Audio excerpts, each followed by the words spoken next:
Bienvenidos un nuevo día al canal para hablar de maternidad, que hace tiempo que no hablamos porque vengo a contaros mi segundo embarazo.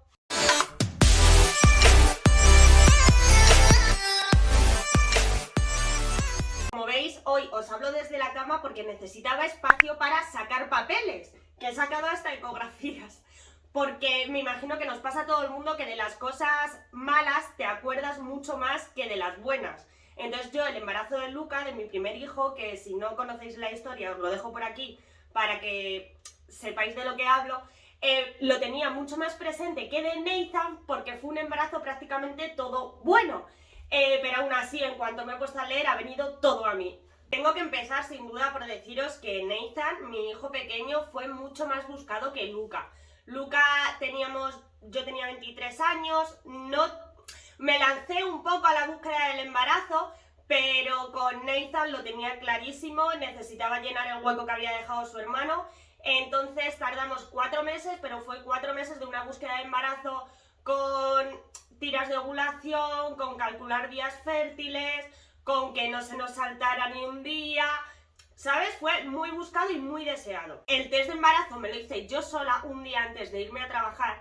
He de deciros que no tenía claro que estuviera embarazada, me hice un test de embarazo todos los meses durante la búsqueda, pero ese mes medio tenía un pálpito y me compré directamente el que te sale escrito la palabra embarazada y efectivamente mi chico todavía estaba durmiendo y se lo dejé encima de la mesilla con un papelito en el que le escribí ahora hay que ponerle un nombre, que es por la canción de un paso doble de un carnaval de Cádiz que nos gusta mucho. Creo que los primeros síntomas de embarazo vinieron después de hacerme el test, porque yo el test me lo hice si llegué a la falta el mismo día de la falta.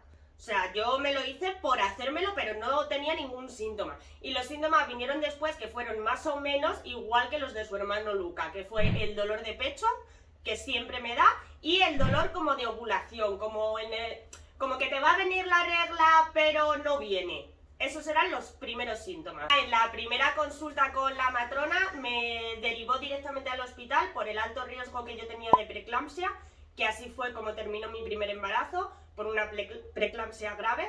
Entonces, por el alto riesgo me derivó directamente al hospital y iban a empezar a tratarme desde allí. ¿Qué os puedo decir del primer trimestre? Pues que yo tengo primeros trimestres muy buenos. No me digas si es porque dicen que cuando es niña tienes peores síntomas que cuando es niño, no lo sé. Yo he tenido 2 niños y lo que son los síntomas de embarazo, como vomitar, náuseas y demás, yo no he tenido. Entonces tuve un primer trimestre maravilloso. A ver, con mucho miedo, la sensación era todo el rato de ganas de llegar a las ecografías, porque nos hicieron una ecografía en la semana 8, si no me equivoco, pero a ver, lo que se veía es lo que se veía un feto con latido y poco más. Pero bueno, deseando llegar a la semana 12 para verle. Y en la semana 12 de embarazo nos hicieron la ecografía y todo iba perfecto. Todo iba perfecto. Eso fue lo que nos dijeron en la ecografía, o sea, morfológicamente todo estaba bien, pero había que ocuparse más de otros temas, como podían ser temas congénitos, como podía ser el tema de mi preeclampsia, por lo cual la siguiente cita que tenía era con ginecología. Añado que en la ecografía me dijeron que me harían un control exhaustivo del tema de las arterias uterinas y así irían decidiendo cada cuánto me tenían que hacer las ecografías. En la semana 13 que me vio el ginecólogo me mandó ya directamente el Adiro para prevenir, que es para evitar la preeclampsia, para la tensión, para la presión uterina, que esa pastilla te la tienes que tomar hasta la semana 37, ¿vale? Y también os quiero leer algo que me marcó mucho mi embarazo. Y es que a mí, en esa consulta, en la semana 13, ya me dijeron, casi prácticamente 90% seguro, que no iba a poder tener un parto vaginal. Eso se me quedó en la cabeza durante todo el embarazo. Palabras exactas fueron: hablamos sobre la vía del parto al haber un intervalo entre FUR y cesárea previa de 6 meses. Explico que podemos permitir el parto vaginal si se inicia de forma espontánea, que es lo que ella desea, lo pone, pero no inducción al parto, por lo que si hubiera que inducir el parto, la vía de parto sería por cesárea. Hasta ahí todo bien. Si de verdad yo hubiera sentido que era así, no hubiera problema, ¿no? Porque si hay algún problema vamos a cesárea, como se fue en el primero, y punto. Pero a mí durante todo el embarazo la sensación que me dio es que no me iban a dejar tener un parto vaginal. Yo todas las consultas que tenía con tocólogos, ginecólogos, me decían, bueno, sí, si todo va bien en un mundo idílico, si tal, quizás puedas tener un parto vaginal, pero tú hazte la idea de que vas a cesárea. Y decía, pero si no hay ningún problema, mi cesárea ha curado bien, ha cerrado bien, ha sanado bien, es un tiempo corto entre parto y parto, pero no debería de algún problema, no me vais a dar la oportunidad. Y ellos, bueno, si tú no lo piensas, que queda mucho. Por lo cual me condicionó mucho todo mi embarazo y lo que yo tenía pensado en un parto soñado. Bueno, dejando eso ahí, que es el principio del embarazo y no te puedes poner a pensar en lo que va a pasar, en la semana 14 me pasó algo que en mi vida creía que me iba a pasar, es que no me lo podía ni creer. Y es que me levanté una mañana sangrando muchísimo, muchísimo. Yo estaba trabajando, por cierto, que no lo he dicho, yo estaba trabajando en un restaurante y llevaba muy poquito, creo que llevaba como 2 meses antes de quedarme embarazada. Entonces me dio mucho miedo decirlo de primeras que estaba embarazada. Entonces decidí esperarme hasta la semana 12. En la semana 12 se lo comuniqué a mi jefe y mi jefe se lo tomó muy mal. Muy mal hasta el punto de que me retiró la palabra. Entonces a mí en el restaurante prácticamente ni se me hablaba. Y ahí ya, bueno, tuvimos nuestros más y nuestros menos. Entonces yo estaba expuesta a una situación de estrés, de encontrarme mal, de levantarme triste y demás, que no sé si achacarlo a eso, pero creo que es lo que pasó. Que una mañana en la semana 14, no sé si 14 exactamente o 14 más algo, me levanté sangrando muchísimo. Imaginaos el susto. Desperté corriendo a mi marido, nos fuimos volando al hospital y una vez que llegamos al hospital con 2 toallas grandes puestas de lo que estaba sangrando, tardaron 1 hora en atenderme. 1 hora, no me pasaron por urgencias. Efectivamente había tenido una amenaza de aborto, un desprendimiento de la bolsa y se había hecho un hematoma, pero bueno, ellos lo trataron como algo normal. Sí que es verdad que me dijeron que era una amenaza de aborto grave, pero que si hacía reposo no tenía por qué ir a más. Mira, nosotros ya, o sea, yo me acuerdo una frase de mi marido hablando con su familia, no sé si era con sus hermanos o demás, que les decía, es que a Luca por lo menos le conocí, a este no voy a llegar ni a conocerle. A ver, una vez que has pasado por una pérdida, el siguiente susto es durísimo. Entonces yo de la semana 14 a la semana 17 más algo, no llego a la semana 18, estuve de baja, estuve en reposo relativo, no absoluto, aunque lo hice lo más absoluto que pude, y en la semana 18 nos hicieron una ecografía de control en la que el hematoma seguía, pero ya no había riesgo de aborto. No tenía por qué ir a peor y entraba dentro de lo normal y ellos daban por hecho que se iba a reabsorber solo, por lo cual me dieron el alta y pude volver a trabajar. He de deciros, temas síntomas, durante el segundo trimestre, estando en casa, estando de baja y estando solo pendiente de mi embarazo. Vale, súper fácil, o sea, es que no tenía una náusea, no tenía un mareo, síntomas, pues síntomas normales, a lo mejor que tenía muchísima más hambre, pero creo que eso me pasa en todos mis embarazos y poquito más. Yo no quería saber qué sexo era el bebé.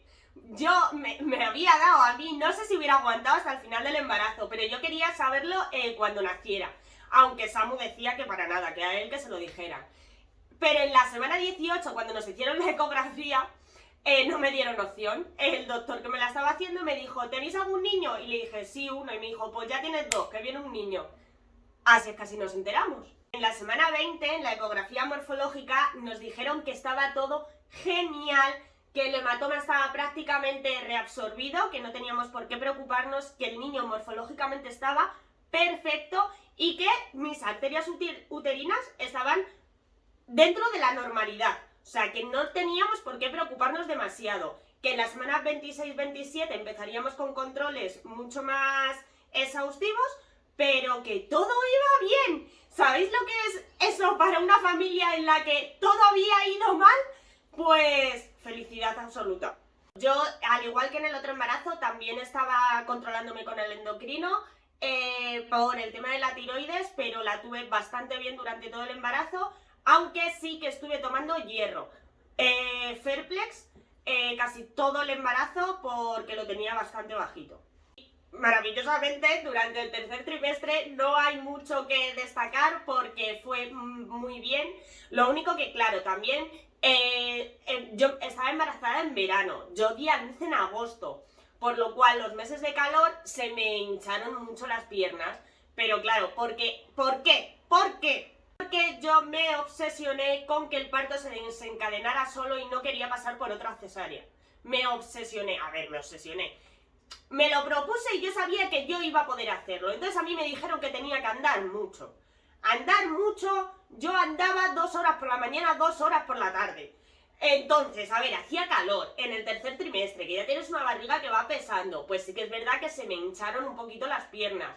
Me mandaron medidas de compresión, que nunca me puse, también he de decir.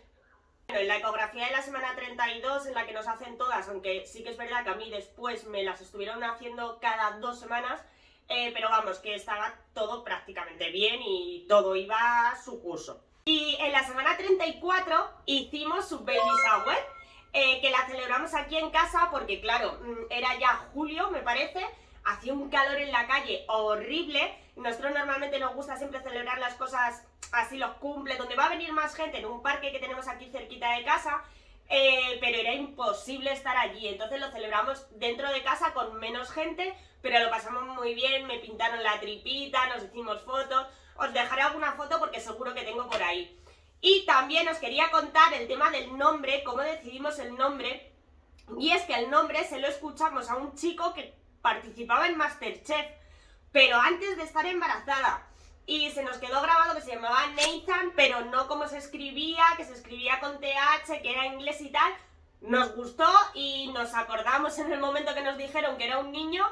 Dudamos entre ese y otro, que no lo voy a decir por si en algún momento viniera un tercero, sería el que le pusiéramos, pero lo tuvimos bastante claro. En la semana 36 me retiraron el adiro y en la semana 37 expulsé el tapón mucoso.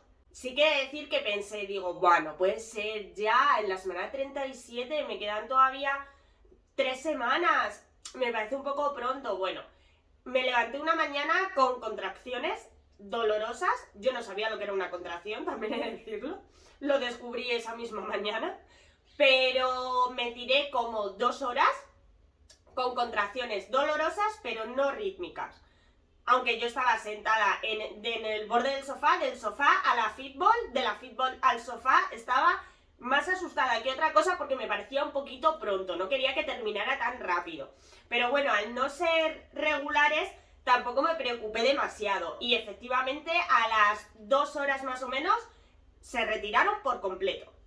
Y de ahí a la semana 39 más 4, que fue el día que comenzó mi parto, nada más destacable, que disfruté muchísimo la tripa, que he de decir que Lucas se movía más que Nathan, pero porque tenía mucho más líquido para poder moverse y también era más pequeño.